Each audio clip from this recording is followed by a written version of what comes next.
ریاضی مضمون میں عددی خط اس عنوان کے تحت آؤ سیکھیں اس چینل پر 8ویں جماعت کے اسکالرشپ امتحان اور اسی طرح ٹیچروں کے لیے اسٹیٹ گورنمنٹ اور سینٹرل گورنمنٹ کی جانب سے منعقد مقابلہ جاتی امتحان، اس میں عددی خط پر طرح طرح کے سوالات پوچھے جاتے ہیں۔ اسی طرح ششم جماعت سے لے کر 9ویں جماعت تک عددی خط پر اسباق دیے گئے ہیں۔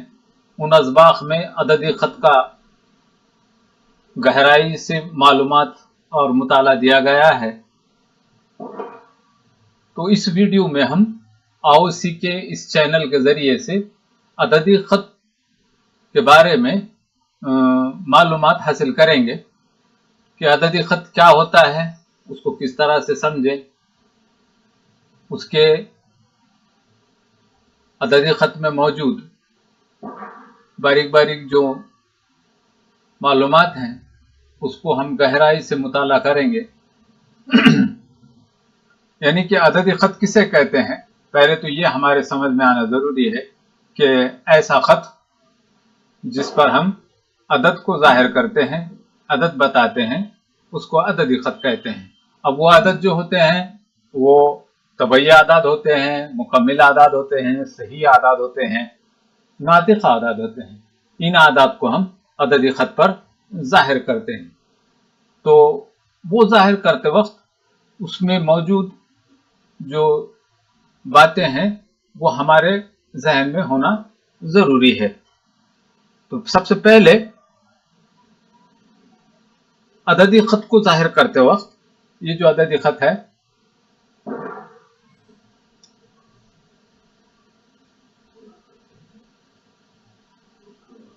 یہ عددی خط، یہ سمجھ میں آنا چاہیے کہ عددی خط میں ایک خط کے معنی یہ ہے کہ یہ دونوں طرف لامحدود ہے۔ یہ تیر کا نشان یہ ہمیں بتاتا ہے کہ یہ آگے بھی مسلسل جاری ہے۔ تو یہ عددی خط ہے۔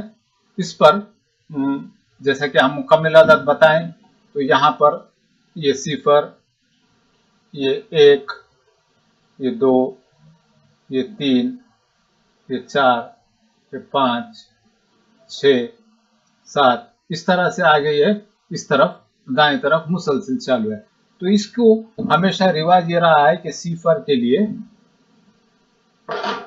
ہمیشہ 0 کو ظاہر کرنے کے لیے یا بتانے کے لیے او کا استعمال کیا جاتا ہے اکثر و بیشتر۔ اور اس کے بعد انگریزی کے کیپٹل حروف جو ہیں اس سے عدد کو ظاہر کرتے ہیں، جیسے کہ یہ A، B، C، D، یہ E، F، یہ G۔ یعنی کہ یہ جو ایک ہے عدد، اس کے لیے ہم A حروف سے ظاہر کرتے، اور 2 کے لیے B، 3 کے لیے C، اس طرح سے عدد کے لیے حروف کو یا حروف کے لیے عدد کو، یہ دونوں کو اس طرح سے ظاہر کرتے ہیں۔ یہاں جو عدد کو ظاہر کیا جاتا ہے، یہ جو نقطہ ہے نا، یہ جو نقطہ ہے، نقطہ A، اس کے لیے ایک سے ظاہر کیا گیا ہے۔ تو یہ جو ایک ہے، تو یہ جو نقطہ ہے اس کو محدد کہا جاتا ہے، اور یہ نقطے کو اس کا ترسیم کہا جاتا ہے۔ یہ ہمارے معلومات کے لیے ہمارے ذہن میں رہنا ضروری ہے کہ یہ جو عدد، جو نقطہ سے عدد ظاہر کیا جاتا ہے اس کو محدد کہا جاتا ہے، اور اس نقطے کو ترسیم کہتے ہیں۔ اور یہ جو فاصلے ہیں، یہ جو فاصلہ ہے یعنی 0 سے لے کر 1 تک یا 4 سے لے کے 5 تک، جب بھی ہم کسی عددی خط پر یہ فاصلہ بتاتے ہیں تو یہ فاصلہ مساوی رہتا ہے۔ ہر فاصلہ جو ہے مساوی رہتا اور وہ ایک اکائی فاصلہ مانا جاتا ہے، ایک اکائی فاصلہ مانا جاتا۔ اور یہ فاصلہ جو رہتا ہے، یہ فاصلہ ہر ایک کا مساوی رہے گا۔ یہ تو ہم بتائے مکمل اعداد کو۔ اور اگر ہم دوسرا دیکھیں ہم کہ یہی عددی خط پر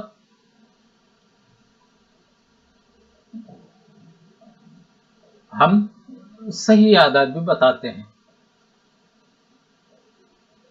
صحیح اعداد میں درمیان میں یہاں پر